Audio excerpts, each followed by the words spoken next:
Bonjour à tous, très ravi de vous retrouver pour cette édition de la mi-journée. Tout de suite, les titres. La coopération bilatérale entre le Sénégal et le Nigeria passée en revue à l'occasion de la visite d'amitié et de travail du président Bassirou Diomaye Diakhar Faye au Nigeria. Les deux chefs d'État affichent leur volonté de hisser le partenariat à un niveau historique. Lutte contre les inondations, l'État prend les devants et l'État compte arrêter les constructions dans les zones inondables. Le Premier ministre, qui a présidé un conseil interministériel sur la question, attire l'attention sur les négligences et les actes d'indiscipline. La renégociation des contrats de recherche et de partage de production fait débat depuis quelque temps au Sénégal. Le sujet a été abordé à l'occasion des journées pétrole. Pour les experts, le Sénégal doit s'appuyer sur le levier coût de pétrole. Le BRT continue de faire des erreurs 3 jours après sa mise en service. 300 000 voyageurs acheminés par jour. Les gares refusent du monde et les usagers apprécient et souhaitent la réduction des tarifs fixés.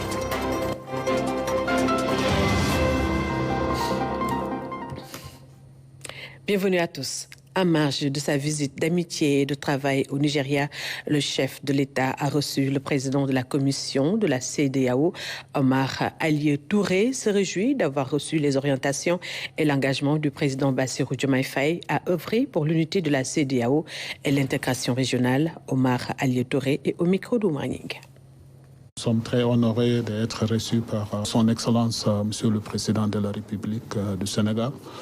Nous sommes venus pour le saluer et encore renouveler la félicitation de la CEDEAO à son Excellence, Monsieur le Président.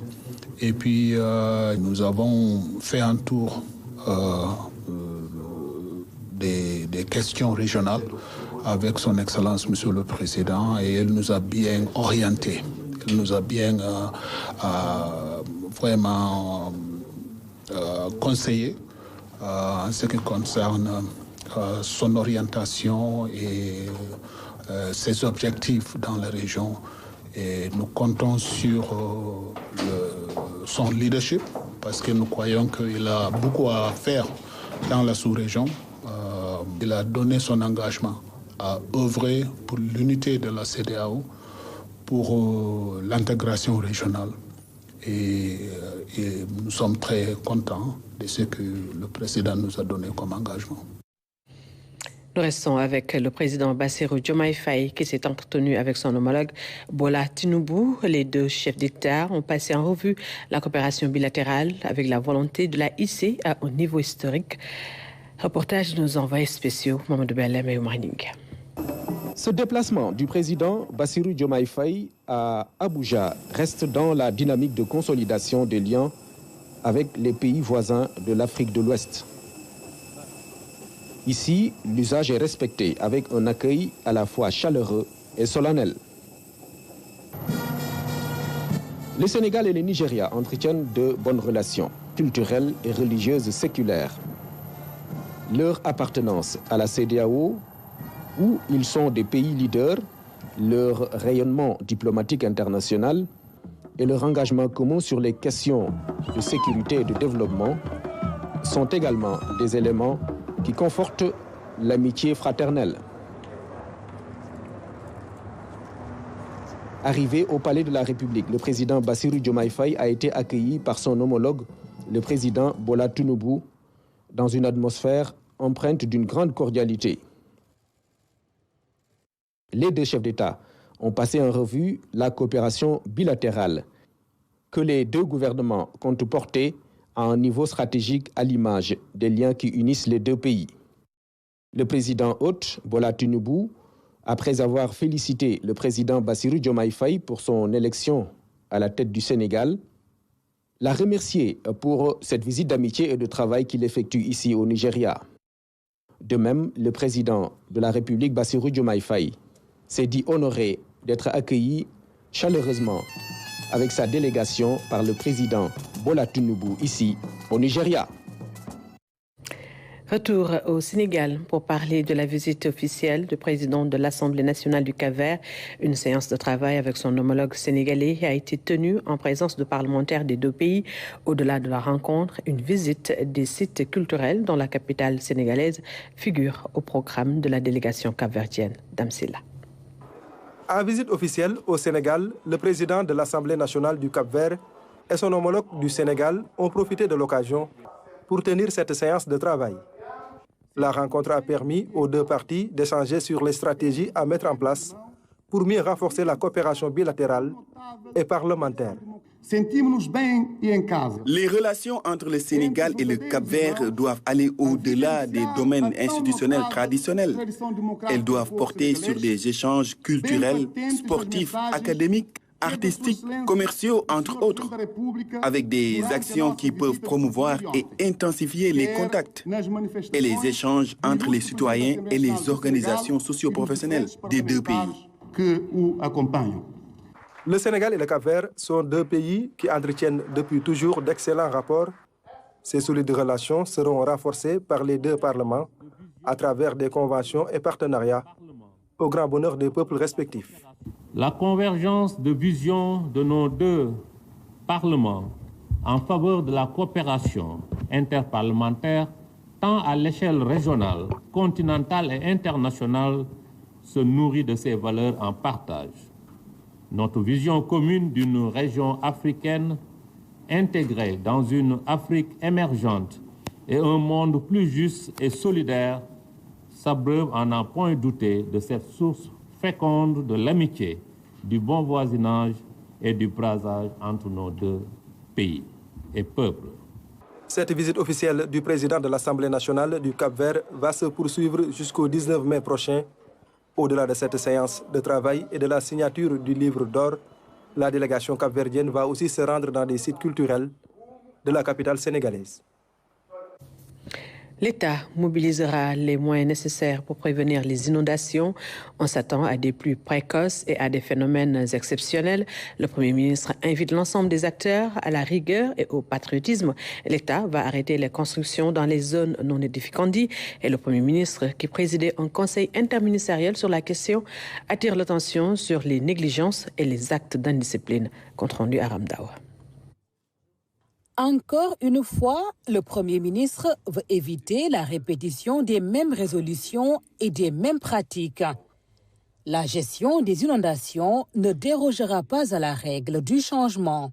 Ceci veut dire simplement que l'État du Sénégal, jusqu'à présent, a appliqué la même méthode et les mêmes pratiques qui n'ont pas produit les résultats attendus, puisqu'on a l'impression de faire du surplace. Et chaque année, avec son lot d'inondations, il n'y a pas une pluviométrie vraiment exceptionnelle qui puisse justifier des inondations massives. La vérité, c'est que les négligences étatiques et administratives particulièrement, et l'indiscipline citoyenne quelquefois, sont la cause des situations que nous vivons dans beaucoup de zones du pays. Le format des conseils interministériels devra changer d'approche dans les prochaines années. En attendant, le Premier ministre s'attend à une correcte application de toutes les mesures. Les services de l'État sont tous interpellés. S'il devait y avoir des inondations qui inquiètent, ça devait se passer dans le sud du pays et le sud-est du pays. Mais pas à Dakar, certainement. Nous connaissons les causes et nous allons trouver les moyens pour injecter le maximum de ressources dans le règlement définitif, étant entendu qu'il restera toujours des problèmes liés à certaines zones, mais l'État fera le maximum. Trouver des moyens suppose aussi que ces moyens soient utilisés à bon escient. Et c'est pourquoi les moyens qui ont déjà été déployés, depuis quelques années, on nous a parlé d'une enveloppe de 717 milliards affectée à la construction d'ouvrages de drainage. Cette enveloppe fera l'objet d'un audit approfondi pour que nous puissions savoir à quoi elle a été utilisée. Autre chantier, la lutte contre l'anarchie et les constructions dans les zones non édificantes. Plus de 3500 cas d'occupation de voies naturelles d'évacuation, rien que dans la région de Dakar. C'est pourquoi nous allons instruire les services compétents pour mettre un terme à toutes les constructions anarchiques sur des zones non édificantes ou celles qui ont été édifiées sur des voies d'évacuation. Et sur celles qui ont été édifiées sur des voies d'évacuation, nous n'hésiterons pas à libérer ces emprises pour que l'évacuation normale des eaux puisse reprendre. Et à côté de ces actions de l'État, nous continuerons à lancer un appel à la mobilisation citoyenne. Je donne souvent un exemple, ce que nous avons pu faire à Ziguinchor, où pendant 2 ans, on n'a jamais eu recours à des entreprises pour faire le travail qu'il fallait faire. Avec une bonne mobilisation citoyenne, les caniveaux ont été régulièrement curés, les rues nettoyées, sans que la mairie ait eu à débourser le moindre fonds. C'est dans ce sillage qu'une journée citoyenne est prévue le 1er juin sous la houlette du chef de l'État.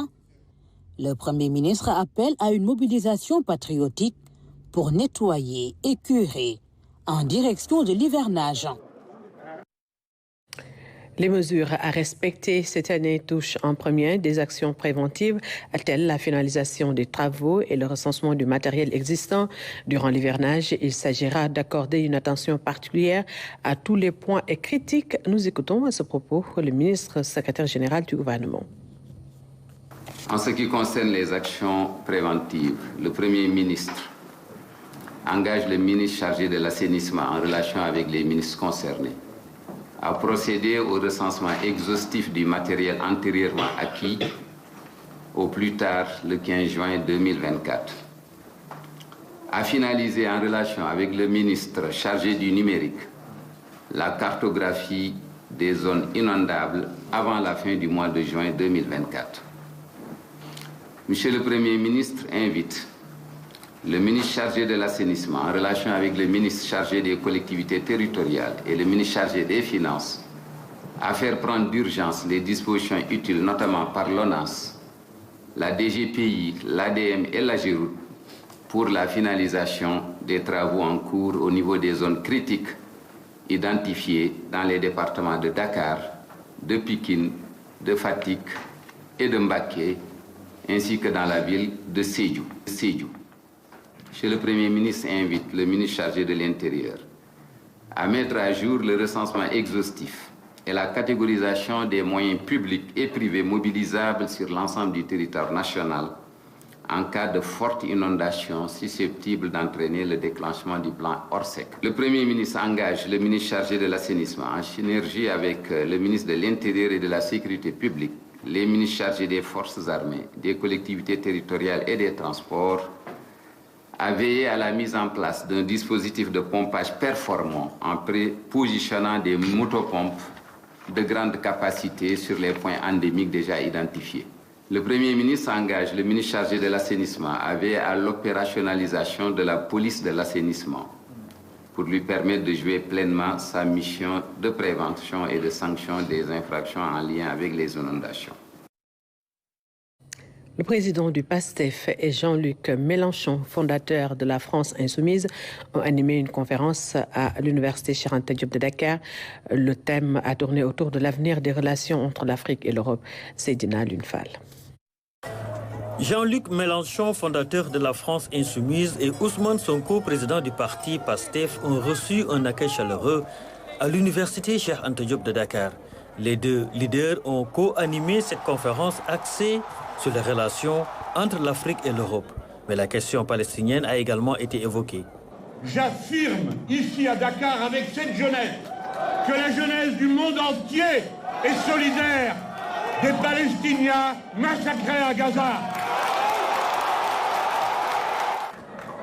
Je me joins à vous dans la défense de la cause palestinienne.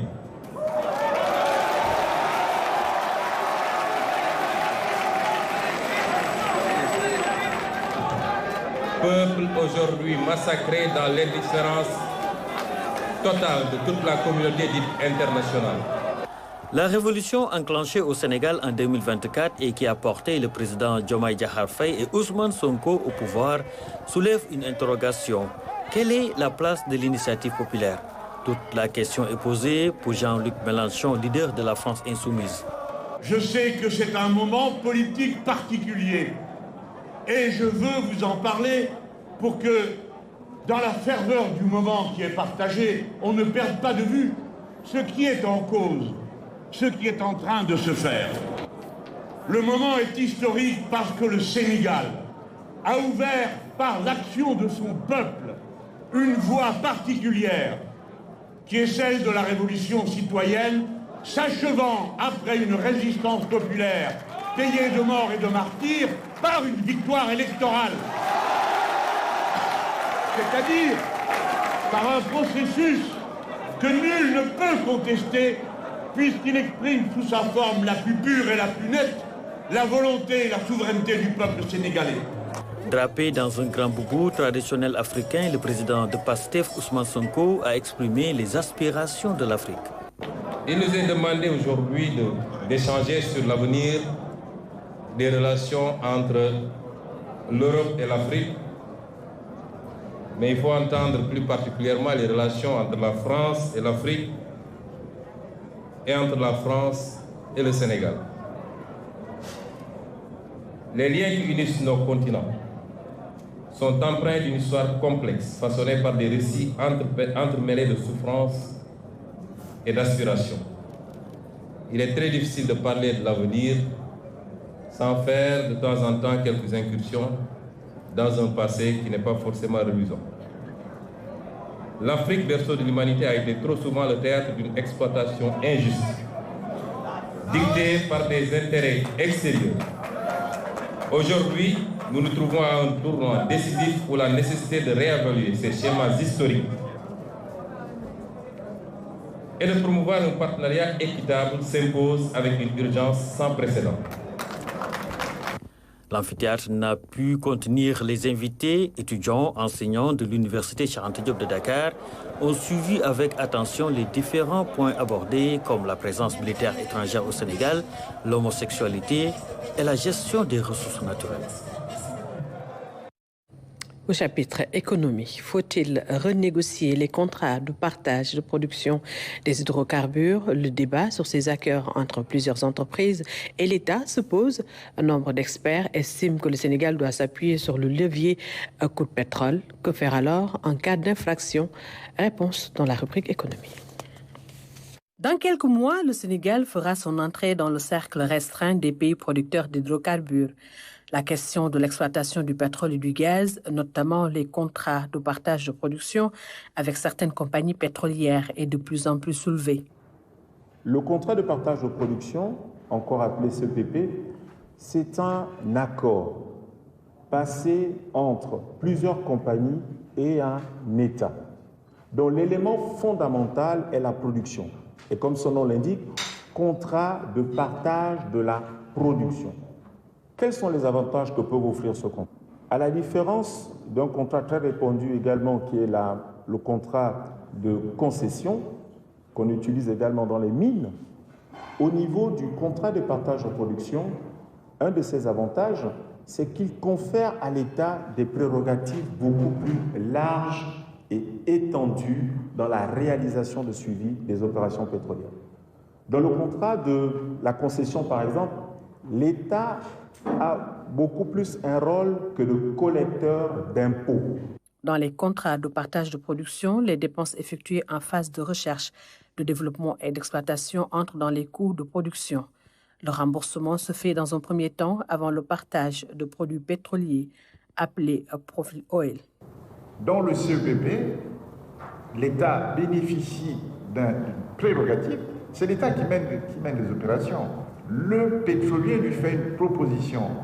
Rien n'empêche nos États de recourir à des spécialistes, à des experts, pour apprécier et contrôler les propositions des méthodes de production. C'est pour ça que les États ne participent jamais, en termes d'engagement financier, à toutes les opérations d'export. Elles n'attendent que la période de production pour pouvoir prendre une participation. La question de la renégociation des contrats de partage de production fait actuellement débat au Sénégal. Et dans ce cas de figure, notre pays a deux options. La première option, c'est l'accord des parties. C'est-à-dire les parties décident, vu que c'est des accords qu'ils ont mis en place, de s'asseoir en vue de pouvoir renégocier certains termes. L'autre option qui est offerte, qui est proposée par le dispositif législatif au Sénégal, c'est le recours à l'arbitrage, c'est-à-dire le recours à un tiers extérieur en vue de pouvoir régler ce différend, vu que les parties n'ont pas réussi à s'entendre. Et dans le cas précis du Sénégal, il avait recours au CIRDI. Et pour revoir les contours des contrats, il faut un certain nombre de préalables. La négociation n'est possible que dans ce cas-là, s'il y a eu des infractions. S'il n'y a pas eu des infractions, l'autre possibilité de renégociation viendrait du fait qu'il y a quelque chose, ce qu'on appelle en droit, une imprévision qui fait que la partie qui se sent lésée demande à renégocier sur la base de l'imprévision.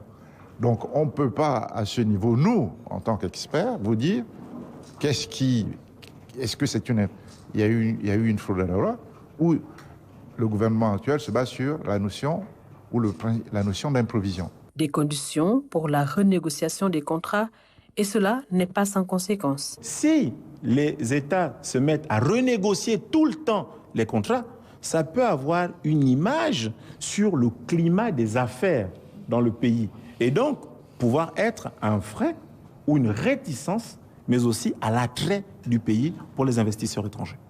L'impact des contrats de partage de production sur les économies nationales, c'est le thème de cette deuxième édition des Journées Pétrole. Une tribune d'échange dont l'objectif est de renforcer les acteurs pour mieux tirer profit de l'exploitation des hydrocarbures. Voilà la rubrique économique qui s'est penchée sur les contrats de recherche et de partage de production des hydrocarbures. Et nous en venons à présent au journal des régions.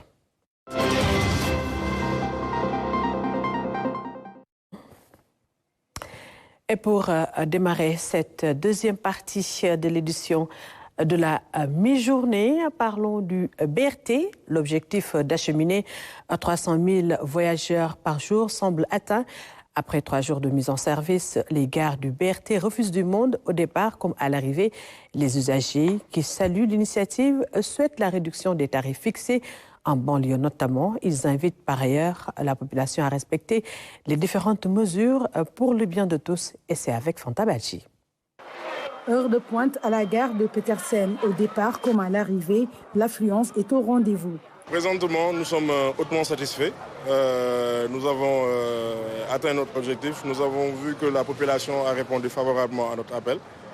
Donc déjà, nous, notre but, c'est d'aider les populations à se déplacer, parce que nous savons tous que Dakar est une ville vraiment compliquée en termes d'embouteillage et tout. Donc raison pour laquelle nous avons vu que la population a répondu favorablement à notre appel. Situation oblige, Dakar Mobilité, chargée de gérer le flux de passagers, annonce de nouvelles mesures pour offrir un meilleur service aux usagers. On espère que ça va aller de l'avant. Ça va nous permettre nous-mêmes de corriger certains paramètres. Parce que déjà, toutes nos procédures ont été élaborées par des experts en fonction de leur expérience. Mais comme on dit, chaque environnement avec ses particularités. Donc raison pour laquelle forcément toutes les procédures qu'on a eu à rédiger vont forcément être améliorées. Voilà, en fonction de la situation qu'on vit, en fonction du trafic, en fonction de notre population. Forcément, ces procédures sont amenées à être améliorées. On ajoute les gares, parce que pour l'instant on est à 14. Ça serait mieux qu'on ajoute jusqu'à les 23 gares en fait.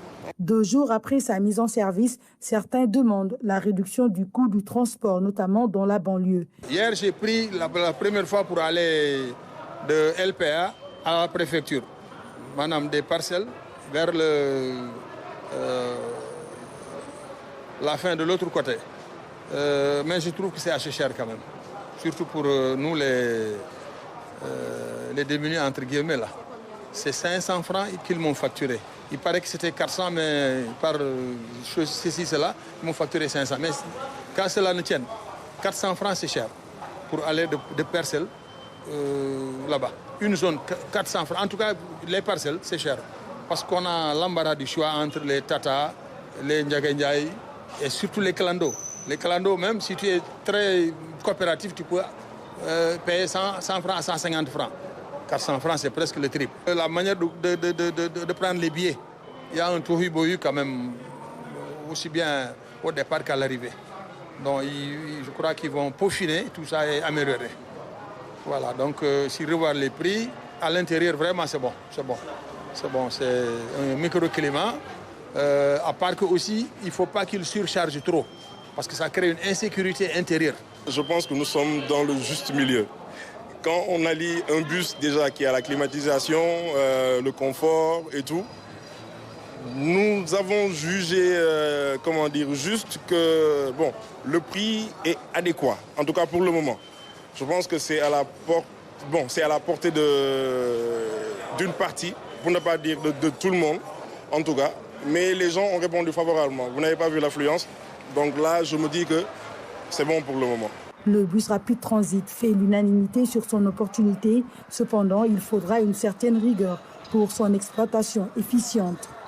Juste BRT bi mi ngi romb rek benn scooter mu ngi koy coupé. Malheureusement, certains citoyens manquent de civisme. Parfois, des conducteurs de scooters se disputent la route avec le BRT. Il faut vraiment prendre des mesures fortes, voire même des sanctions pour freiner ces dérives. C'est vraiment déplorable. Alors que c'est un patrimoine à préserver. Parce que Sénégalais, loolu rek la xam. Suñ ko défé rek dinañ liñ ci bëgg yëpp dinañ ko am. Suñ ko déful mom moy loolu. Et pourtant, bien avant sa mise en service, beaucoup de tests ont été effectués, des communications et des sensibilisations à grande échelle menées pour informer les usagers sur le projet du bus rapide transit. Les conducteurs des BRT témoignent leur fierté et les usagers apprécient la sécurité et le confort. Une belle complicité s'est même établie entre eux. Reportage à la gare Pape Gueye Fall et au pôle d'échange du BRT de Petersen avec Salusek. Au pôle d'échange du bus rapide transit à Petersen, c'est le temps de battement pour ces conducteurs. Le temps de battement nous permet de souffler un petit peu. Donc on peut marcher, on peut manger tout un petit peu. Parce que ce sont des véhicules qui ont des fréquences de 6 minutes. Et on reste strictement les heures. Donc là, on reste strictement les heures. Donc on peut marcher sur le véhicule, occuper de notre occupation. Donc si ça nous soulage un peu. Pour ces conducteurs, cette première journée est remplie d'émotions et de fierté de faire partie des pionniers de ce transport au Sénégal. Je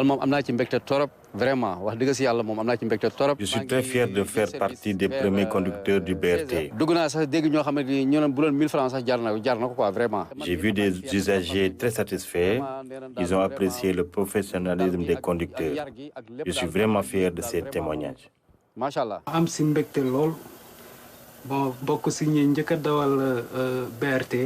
Je suis très content et fier également. C'est une journée spéciale. Les clients ont bien apprécié le service car ils y ont trouvé du confort et de la sécurité. Ils ont même dit qu'ils s'impatientaient pour le démarrage du BRT. À la station Pape Gueye Fall, c'est le grand rush à cette heure de la soirée. L'endroit est pris d'assaut par les usagers qui ne cachent pas leur contentement. Je suis vraiment très ravie. C'est une bonne chose pour nous. Désormais, nous allons moins dépenser pour le transport et nous n'allons plus accuser de retard. Nous rendons vraiment grâce à Dieu. Au même moment, les arrivées des bus se multiplient. Ces quelques personnes qui rallient le centre-ville témoignent sur la qualité du service. Le BRT, c'était très confortable et adorable. Il y avait de la sécurité et aussi ces cartes aussi, c'est très bon. Et c'est très important d'utiliser. Le BRT est confortable et rapide. Il n'y a pas d'endossement dans le bus et nous apprécions vraiment ce type de transport. C'est qu'on ne va plus accuser du retard. Toutefois, certains souhaitent la revue du prix des différents tickets.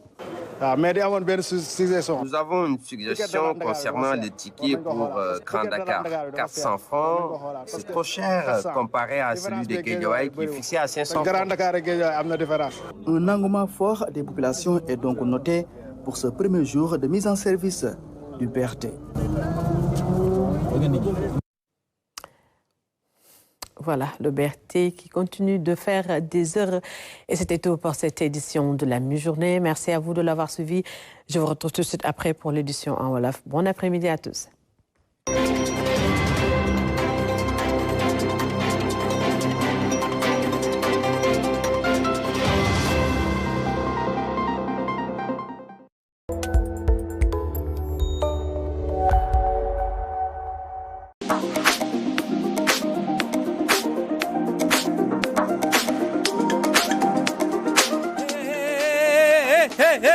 déet waay fii kenn du fi jaar yow it kaay ma wan la soo bëggee egg ci station sunu BRT yi balaa ngaa jéggi xoolal bu baax feu yi su rouge boobu mooy bul dem xaaral ba feu bi ñu jagleel ñiy jéggi daal di vert